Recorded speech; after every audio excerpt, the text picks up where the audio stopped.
Question number 13 है d y upon d x plus 2y tan x बराबर sine x. इसमें शर्त अर्थात कंडीशन दे रखी है y बराबर 0 यदि x बराबर π/3 है। तो सबसे पहले तो इसका समाकलन करना है, मतलब व्यापक हल निकालना है। समाकलन करने के बाद उसके बाद जो समाकलन का हल निकलेगा उसमें हम y बराबर 0 और x बराबर π/3 पुट करेंगे। अब हम सबसे पहले क्या करते हैं, इस समीकरण को नीचे नोट कर लेते हैं। यहाँ पर लिखेंगे हल।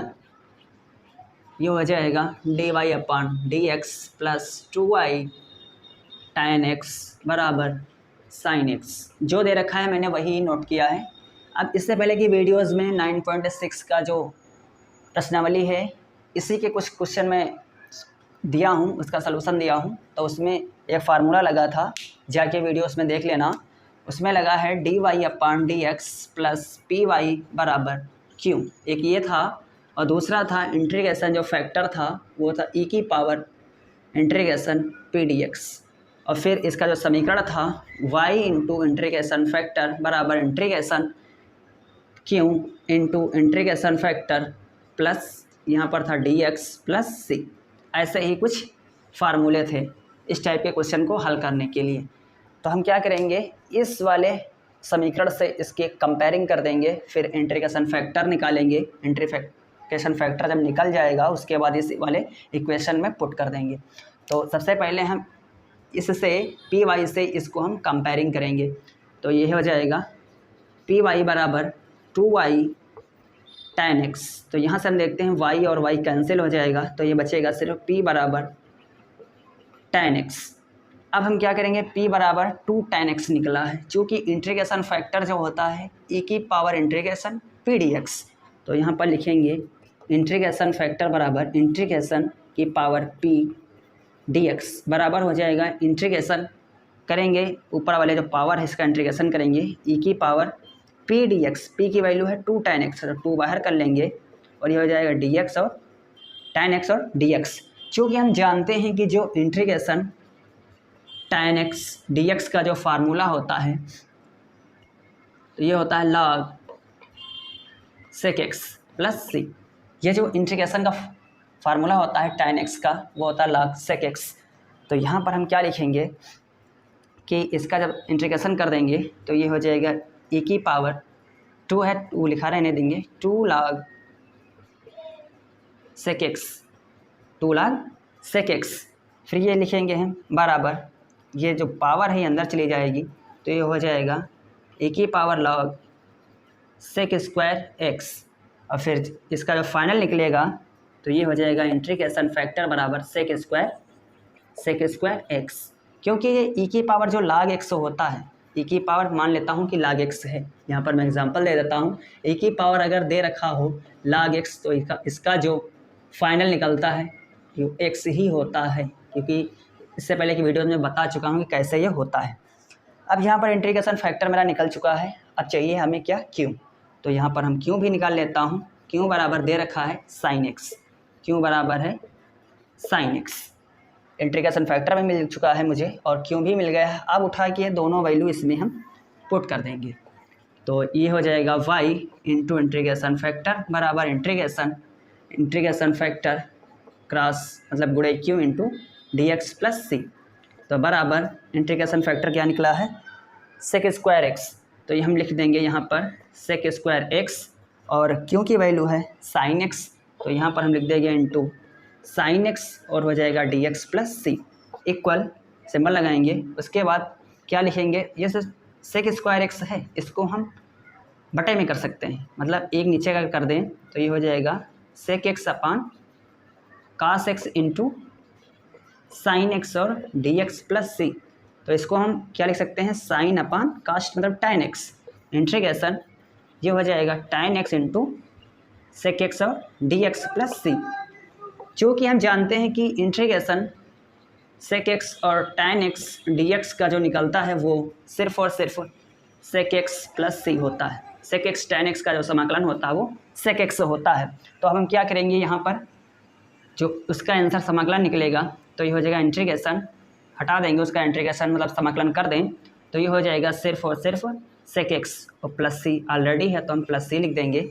और इधर क्या हो जाएगा y y हो जाएगा इंटीग्रेशन फैक्टर क्या निकला है सेक स्क्वायर x।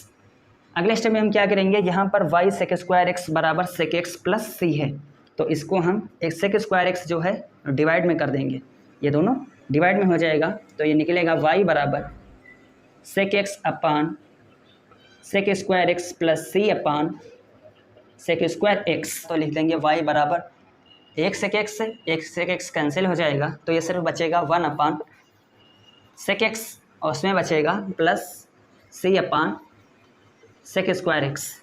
अब क्या लिखेंगे, y बराबर यहाँ पर 1 अपान सेक एक्स मतलब क्या हो जाएगा cos x, और यहाँ पर हो जाएगा plus cos square x into c. समीकरण इसको हम सेकंड मान लेते हैं, क्योंकि इससे पहले कि समीकरण फर्स्ट मान चुका हूँ तो इसको हम सेकंड मान लेते हैं। अब इसमें कंडीशन दे रखा है, कंडीशन क्या है, यदि y बराबर 0 हो और x बराबर π/3, π/3 का मतलब हुआ 60 डिग्री। अब इसमें हम y के स्थान पर 0 रख देंगे, जो y है वहाँ पर हम 0 रख देंगे, और जो x है वहाँ पर π/3 रख देंगे। तो क्या करेंगे समीकरण फर्स्ट से, तो y बराबर 0 रख दें और cos π/3 plus cos square π/3 plus into c. तो cos π/3 मतलब cos 60 हुआ, cos 60 और cos 60 की वैल्यू होती है 1/2, तो यहाँ पर 0 बराबर हो जाएगा 1/2 प्लस स्क्वायर है तो स्क्वायर कर देंगे तो हो जाएगा 1/4 इंटू सी। तो ये क्या देगा हमें, इसमें c/4 प्लस 1/2 बराबर 0 और 4 2 का एल्सियम लेंगे तो हो जाएगा 4, ऊपर बचेगा c प्लस 2 बराबर 0, उधर हो जाएगा तो c प्लस 2 बराबर 0 या c बराबर -2। अब c की वैल्यू इसमें हम पुट कर देंगे, तो ये फाइनल आंसर रहेगा y बराबर cos x plus cos square x into -2। तो ये हो जाएगा y बराबर cos x -2 cos square x, यही इसका आंसर होगा। क्वेश्चन नंबर 14 है, इसमें 1 plus x square dy upon d x plus 2xy बराबर 1 अपान 1 प्लस एक्स स्क्वायर। प्रश्नावली वही है, प्रश्नावली जो है वह 9.6 ही है, 9.6 का क्वेश्चन नंबर 14 है। तो इसका भी समाकलन करना है, और इसमें कंडीशन दे रखी है कि y बराबर 0 यदि x बराबर 1 हो। तो सबसे पहले हम क्या करेंगे, इस वाले समीकरण को नीचे नोट कर लेते हैं, यहाँ पर लिखेंगे हल, फिर ये हो जाएगा 1 प्लस एक्स स्क्वायर और dy upon d x plus 2xy बराबर 1 अपान 1 प्लस एक्स स्क्वायर। तो इसमें क्या करेंगे, 1 प्लस एक्स स्क्वायर से इसको डिवाइड कर देंगे, तो इसको अगर हम उस पार ले जाएं तो ये हो जाएगा 1 plus x square dy upon d x बराबर ये हो जाएगा 1 अपान 1 प्लस एक्स स्क्वायर माइनस का 2xy। अब 1 प्लस एक्स स्क्वायर से हम इसको डिवाइड कर देंगे, तो ये हो जाएगा dy अपान डी एक्स बराबर 1 अपान 1 प्लस एक्स स्क्वायर इंटू 1 अपान 1 प्लस एक्स स्क्वायर, ये हो जाएगा -2xy अपान 1 प्लस एक्स स्क्वायर। क्यों, क्योंकि इसको हम डिवाइड किए हैं, 1 प्लस एक्स स्क्वायर से हम इस वाले टर्म को डिवाइड किए हैं, तो एक तो ऑलरेडी था यहाँ पर 1 प्लस एक्स स्क्वायर, और जब डिवाइड करेंगे तो दूसरा भी यहाँ पर आ गया, और इसके भी डिवाइड में यही गया है। तो अब हम क्या करेंगे, यहाँ से इसका थोड़ा सॉल्व कर लेते हैं, तो ये हो जाएगा dy अपान डी एक्स, और ये वाला माइनस का टर्म है हम इधर ले आएँ, तो हो जाएगा 2xy अपान 1 प्लस एक्स स्क्वायर बराबर होल ऑफ स्क्वायर बना देगा, तो ये हो जाएगा 1 अपान 1 प्लस एक्स स्क्वायर का होल ऑफ स्क्वायर, क्योंकि 2 बार है तो होल ऑफ स्क्वायर बन जाएगा। अब इसको हम तुलना कर देंगे किससे, इस वाले क्वेश्चन से पहले का जो समीकरण था वैसे इसको हम तुलना कर देंगे, dy upon d x plus p y बराबर क्यों, जहाँ पर जो इंटीग्रेशन फैक्टर होता है वो होता है e की power integration P D x, और जो समीकरण होती है वो y इंटू इंटीग्रेशन फैक्टर बराबर होता है integration factor into q d x plus c. इसको हम फर्स्ट मान लेते हैं। अब हम क्या करेंगे, इस वाले समीकरण से इस समीकरण को कंपेयरिंग अर्थात तुलना करेंगे, तो यहाँ पर है 2xy अपान 1 प्लस एक्स स्क्वायर, ये बराबर होगा पी वाई के, तो यहाँ पर हम लिखेंगे पी वाई बराबर ये हो जाएगा 2xy अपान 1 प्लस एक्स स्क्वायर, और क्यों बराबर जो है, क्यों बराबर क्या निकलेगा क्यू बराबर यहाँ से तुलना करेंगे तो क्यू बराबर निकलेगा 1/1 प्लस एक्स स्क्वायर का whole of square, 1 plus x square का होल ऑफ स्क्वायर। मेरा क्यू निकल गया है। अब हमें इंटीग्रेशन फैक्टर निकालना है, सिर्फ इंटीग्रेशन फैक्टर। तो यहाँ से हम देखते हैं कि y और y कैंसिल हो जाएगा, p बराबर निकलेगा 2x/1 प्लस एक्स स्क्वायर।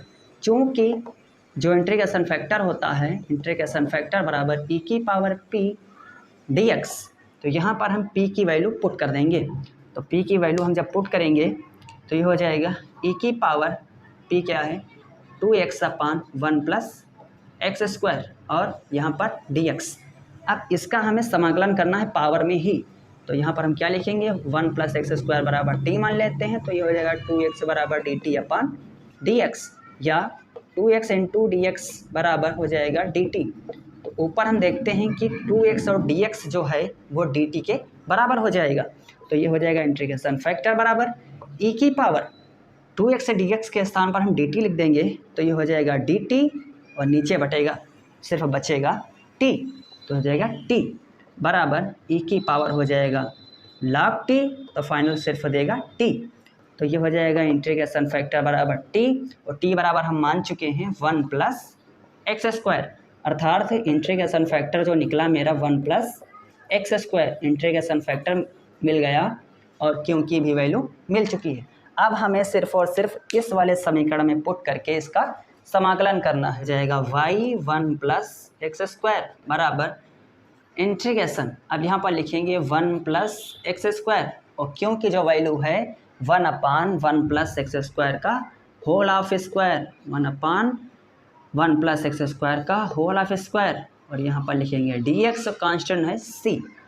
अब क्या करेंगे एक और एक कैंसिल हो जाएगा तो ये सिर्फ बचेगा dx/1 plus x square plus का c।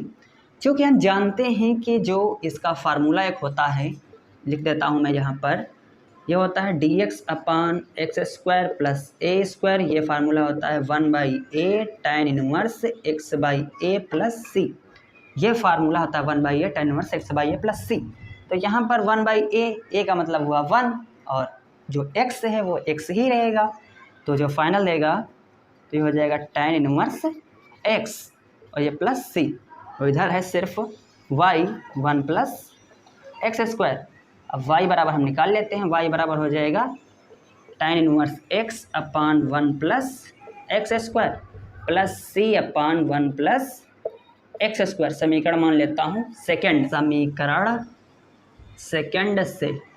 सेकेंड से हम क्या लिखेंगे y बराबर 0। तो इधर हो जाएगा 0 बराबर tan इनवर्स 1, मतलब tan इनवर्स 1 अपान यहाँ पर x के स्थान पर 1 रख देंगे तो 1 प्लस 1 का स्क्वायर और यहाँ पर हो जाएगा प्लस c और नीचे हो जाएगा 1 प्लस 1 का स्क्वायर। अब इसको हम सॉल्व करेंगे तो हो जाएगा 0 बराबर tan इनवर्स 1। यहाँ पर दे रखा है tan इनवर्स 1, इसके स्थान पर लिख दे सकते हैं π/4। तो ये हो जाएगा π/4 इंटू ये हो जाएगा 1/2 प्लस c/2। तो हो जाएगा 0 से हो जाएगा 8, ऊपर बचेगा पाई। 2 से 8 को डिवाइड करेंगे, 2 से हम अगर 8 को डिवाइड करें तो ये 4 बार लगेगा और 4 से गुणा कर देंगे c को तो 4 हो जाएगा c। 8 हो जाएगा, यहाँ पर जाएगा 0 हो जाएगा तो बचेगा पाई प्लस 4c बराबर 0 या पाई बराबर माइनस का 4c, या इधर आएगा तो 4c बराबर माइनस का पाई और c बराबर माइनस π/4। c की वैल्यू जो निकली है वो π/4 है। अब हम क्या करेंगे c बराबर माइनस का π/4 समीकरण सेकंड में पुट कर देंगे। तो यहाँ पर हमें जो फाइनल आंसर मिलेगा ये हो जाएगा y बराबर tan inverse x/1 plus x square minus का π/4 1 प्लस एक्स स्क्वायर। चाहें तो हम इसका एलसीएम लेके इधर इसको भेज सकते हैं। तो ये लिख सकते हैं y1 प्लस एक्स स्क्वायर बराबर tan इनवर्स x माइनस π/4। यह है इसका आंसर।